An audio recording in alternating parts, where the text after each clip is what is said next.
आंशिक रूप से कब्जे वाले क्षेत्र में यूक्रेनी गवर्नर के अनुसार रूसी गोलाबारी में खेरसोन में 2 लोगों की मौत हो गई। राष्ट्रपति वोलोडिमिर ज़ेलेंस्की ने यूक्रेन के बम आश्रयों की जांच के बाद कर्मियों में बदलाव का वादा किया है, जो हाल ही में एक घातक घटना के बाद शुरू की गई थी। एक अन्य यूरोपीय प्रतिबंध पैकेज के जवाब में रूस का कहना है कि वह यूरोपीय संसद के सदस्यों को शामिल करने के लिए प्रतिबंधित लोगों की सूची का विस्तार करेगा।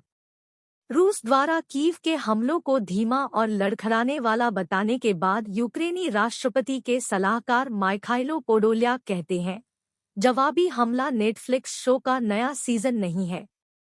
यूक्रेन को नाटो के भविष्य के बारे में स्पष्ट संकेत की उम्मीद है। मंत्री यूक्रेन के रक्षा मंत्री ओलेक्सी रेजनिकोव का कहना है कि उन्हें उम्मीद है कि अगले महीने गठबंधन की बैठक में कीव को नाटो सदस्य बनने के लिए एक स्पष्ट संकेत और फॉर्मूला मिलेगा। यूक्रेन के सैन्य प्रेस केंद्र ने रेजनिकोव के हवाले से कहा, मुझे उम्मीद है कि वे हमें स्पष्ट रूप से नाटो सदस्य बनने के लिए एक स्पष्ट, समझने योग्य संकेत और फॉर्मूला देंगे। नाटो शिखर सम्मेलन जुलाई के 11 से 12 को लिथुआनिया में होने वाला है। ज़ेलेंस्की ने यूक्रेन पर गठबंधन में शामिल होने के लिए बार बार दबाव डाला है, लेकिन उन्होंने कहा है कि वह समझते हैं कि युद्ध जारी रहने तक यह मुश्किल होगा। यूक्रेन के नाटो सहयोगी इस बात को लेकर बंटे हुए हैं कि कीव को कितनी तेजी से इसमें शामिल होना चाहिए, क्योंकि कुछ पश्चिमी सरकारें ऐसे किसी भी कदम से सावधान हैं जो गठबंधन को रूस के साथ युद्ध के करीब ले जा सकता है। अमेरिका ने हस्तक्षेप को लेकर 2 रूसी खुफिया अधिकारियों पर प्रतिबंध लगाया।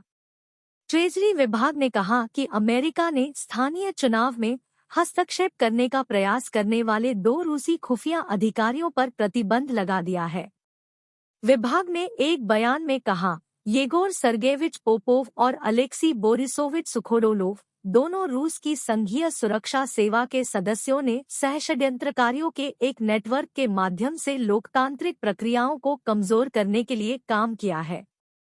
ट्रेजरी अधिकारी ब्रायन नेल्सन ने कहा, संयुक्त राज्य अमेरिका हमारे लोकतंत्र के लिए खतरों को बर्दाश्त नहीं करेगा और आज की कार्रवाई प्रतिनिधि सरकार की हमारी प्रणाली की रक्षा के लिए सरकार के संपूर्ण दृष्टिकोण पर आधारित है।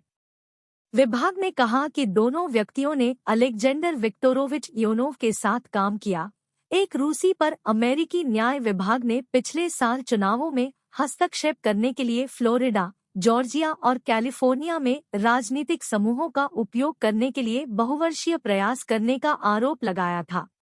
विभाग ने यह नहीं बताया कि दोनों व्यक्तियों पर किस चुनाव में हस्तक्षेप करने का आरोप लगाया गया था।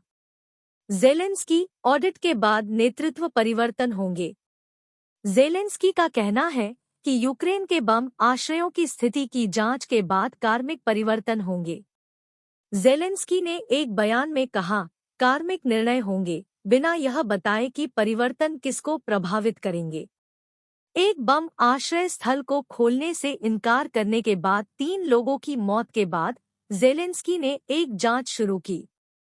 ज़ेलेंस्की, बम शेल्टर ऑडिट के बाद अधिकारियों को न्याय के कटघरे में लाया जाएगा।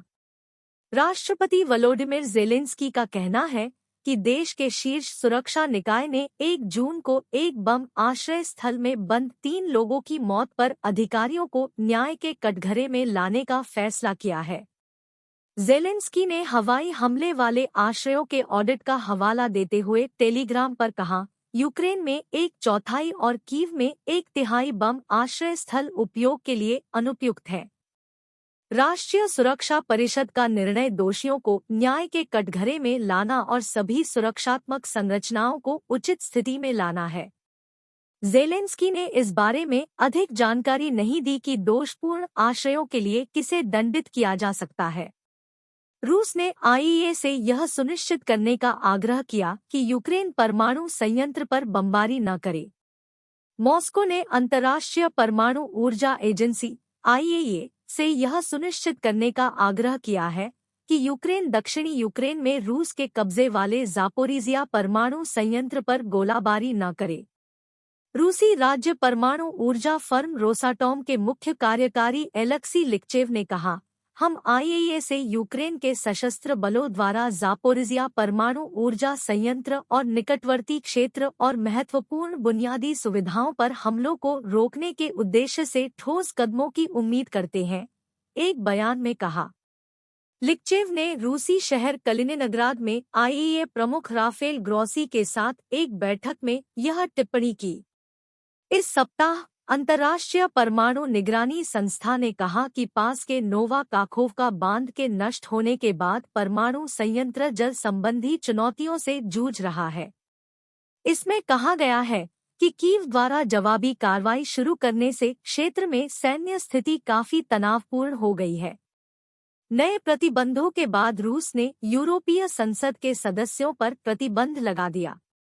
यूरोपीय संघ के प्रतिबंधों के 11वें पैकेज के जवाब में रूस के विदेश मंत्रालय का कहना है कि वह प्रतिक्रिया में यात्रा पर प्रतिबंध लगाने वाले लोगों की सूची का विस्तार कर रहा है और उचित समय पर उचित प्रतिक्रिया देगा। मंत्रालय ने एक बयान में कहा कि सूची में सुरक्षा अधिकारी, सिविल सेवक, कारोबारी लोग और यूरोपीय संसद के सदस्य शामिल हैं।